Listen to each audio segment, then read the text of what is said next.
Just managed to pick up what looks like the Koppies pride cubs. 7 cubs are sitting on top here of Koppies. The light's still not great, but they're all huddled right on the top of that Koppie. They've moved up into these Koppies. They're being pushed by the Mbiri pride around Kokomoya Dam and those areas, and they've moved right up here into the Koppies. Obviously feel a lot safer up in the Koppies.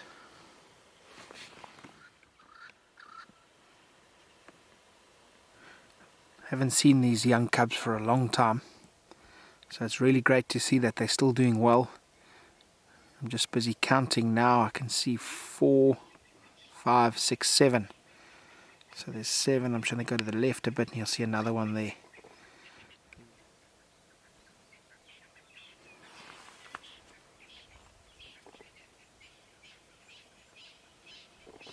They're all now between the ages of about 6 and 10 months old. Still only those 2 lionesses that we're seeing. Third lioness seems to have disappeared. We're not sure how she disappeared, but these cubs are doing really well. Don't know if the adults are with them. They look like they're here by themselves right on top of the Koppies.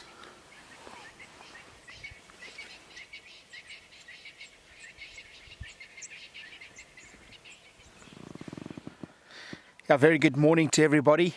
I didn't have much time to do an introduction this morning because I tried to get up to sky beds as quick as possible, because those 2 Mbiri lions were seen up here. Those 2 older Mbiri males were seen up here last night, so I thought I'd come up here and see if I can find them. On my way I bumped into those Koppies cubs, which was great to see. But yeah, just to add a little bit of a difference of a drive, I've got one of my great friends, Mike Carantonis. He's from a professional tour operator called Africa Direct. So he's spending a couple of days with me, and I just thought it'd be really great to have his knowledge along on this virtual safari, and also maybe to give you a bit of a guest perspective, you know, a guest being on virtual safari with us. But yeah, his knowledge is amazing, and it's great to have Mike along. So he's going to be adding a few bits here and there on Game Drive. So yeah, let's see what the morning offers. We're here at Skybeds and just waiting to see what we can find. Now these 2 males that we're looking for. Yeah, they're roaring now, they're roaring.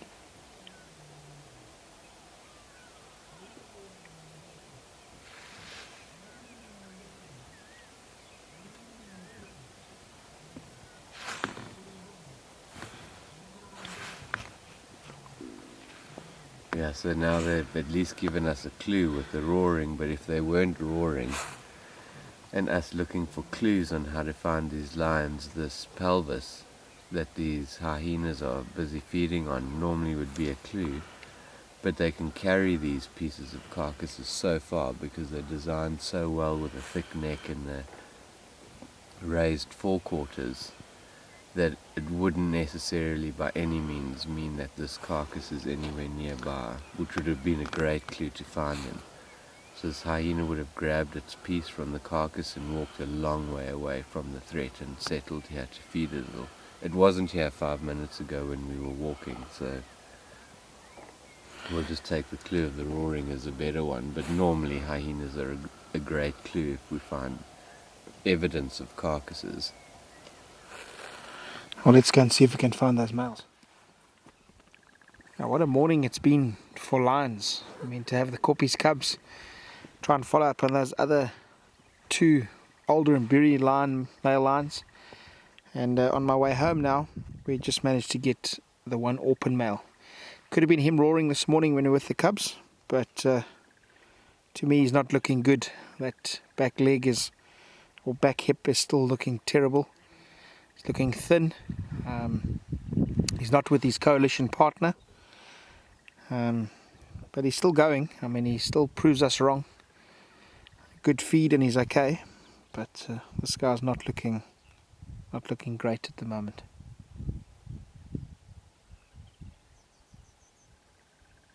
Especially now with those 2 older Mbiri males moving down. If they come south and come across the sky, it wouldn't be much of a challenge for them.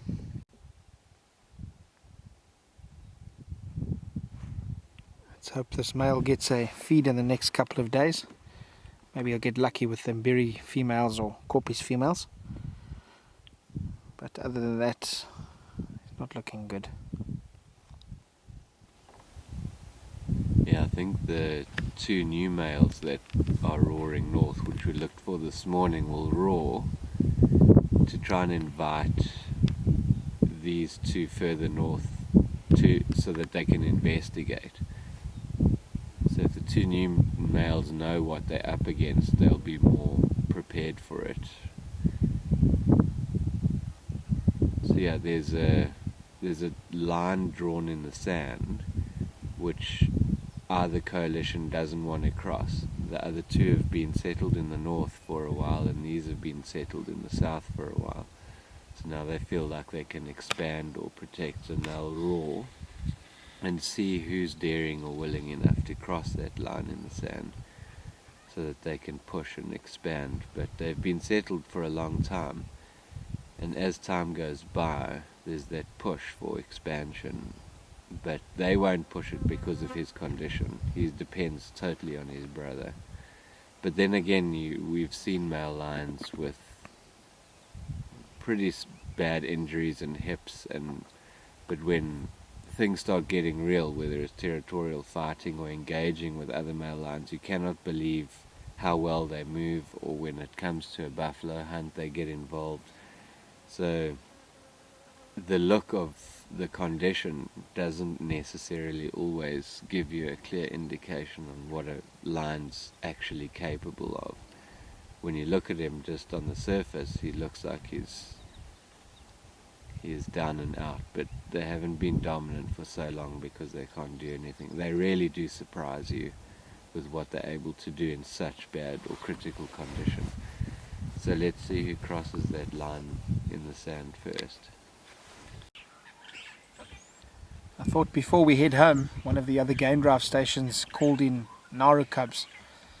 So I thought I would make my way here with Mike just to show him the Naru pride. But there's only 3 of the cubs, 3 of the 14 cubs. I don't know where the rest of the pride is. But yeah, it just shows you again what Tinswalo and the Manyeleti does. I mean, we've seen 3 different, or looked for 3 different sets of lions this morning, which is really pretty amazing. You don't get that at many places in Africa.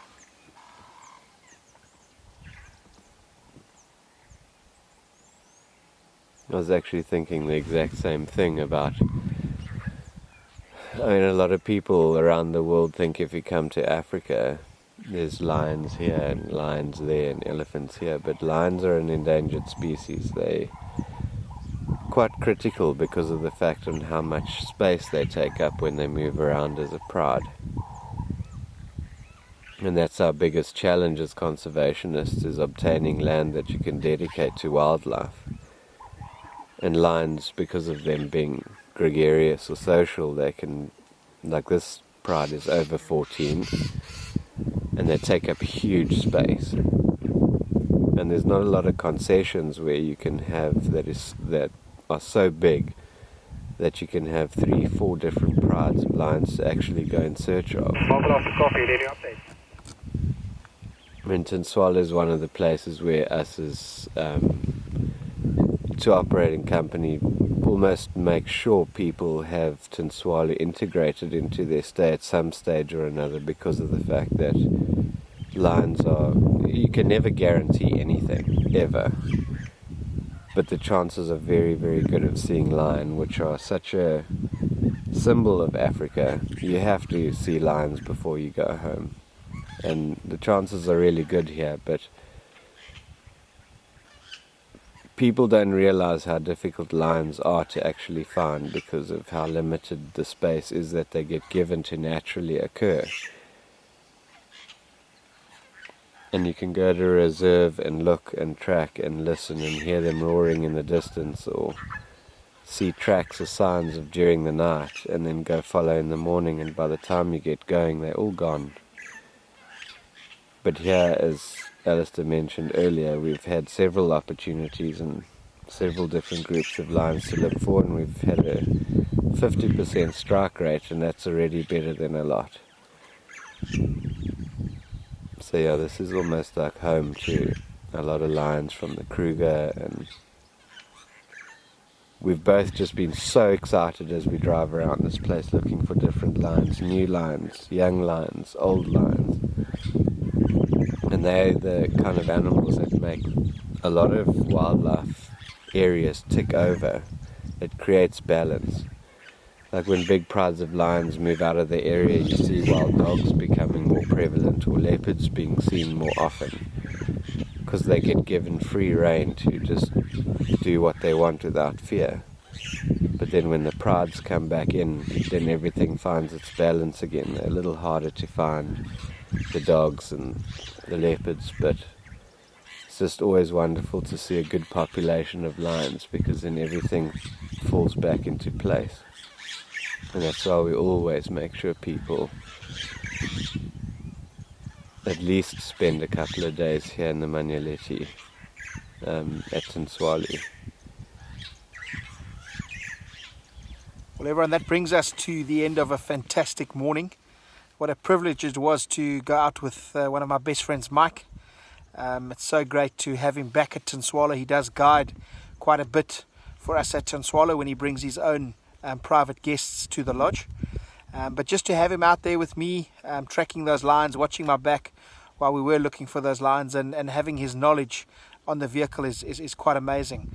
So yeah, thanks Mike, thanks for all your input. What a morning. The Koppies Pride cubs, looking for those new and very older males that we have. We didn't get them, but we got the Orpen male as well, and then to end off with the Naru cubs.